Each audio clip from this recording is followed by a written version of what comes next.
Skyrock pour les militaires. On débute en Asie-Pacifique où la frégate de surveillance des forces armées en Polynésie française poursuit sa mission après une patrouille en mer de Chine méridionale au large de Brunei. Elle a mené une manœuvre conjointe avec le patrouilleur Darul-San, ce qui permet de renforcer leur coopération et leur aptitude à opérer efficacement ensemble.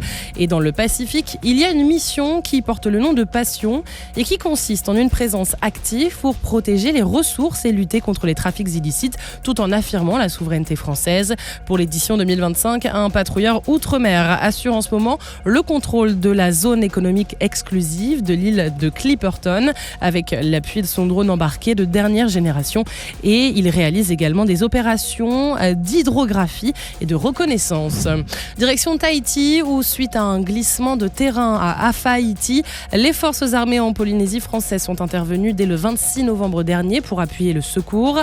Un hélicoptère Dauphin a acheminé personnels et matériels tandis que 2 équipes cynophiles étaient déployées sur zone. Le régiment d'infanterie de marine du Pacifique de Polynésie a lui mobilisé 30 militaires avec drones et moyens de franchissement pour sécuriser le site et renforcer les recherches aux côtés des autorités civiles. Et nous sommes le 4 décembre, c'est la Sainte-Barbe. Artilleurs, sapeurs, pompiers et de manière générale, tous ceux qui touchent au feu et à la poudre célèbrent leur sainte patronne.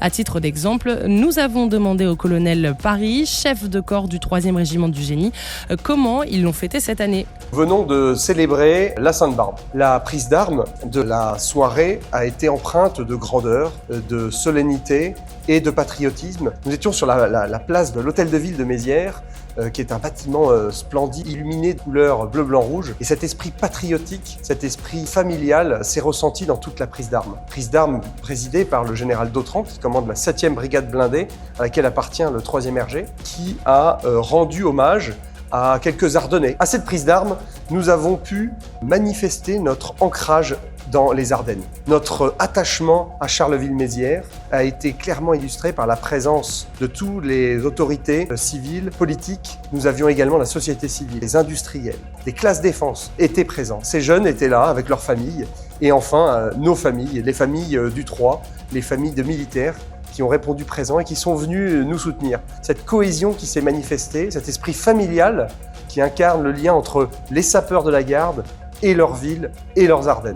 La cérémonie s'est donc terminée par l'invocation de notre sainte patronne, Sainte Barbe, qui est cette jeune femme au courage et à la foi tenace qui va la faire aller jusqu'au bout de ce en quoi elle croit, y compris au sacrifice de sa vie. La conséquence, c'est que la foudre va s'abattre sur son tortionnaire.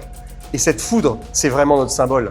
Nous qui manions l'explosif, nous qui faisons parler la poudre sur les champs de bataille par le biais des mines, c'est trouvé incarné à la fin de la prise d'armes par un feu d'artifice magnifique qui a ravi les Carolo-Massériens. Sur terre, sur mer, comme dans les airs. Skyrock PLM, en équipe avec Uneo, la mutuelle des forces armées.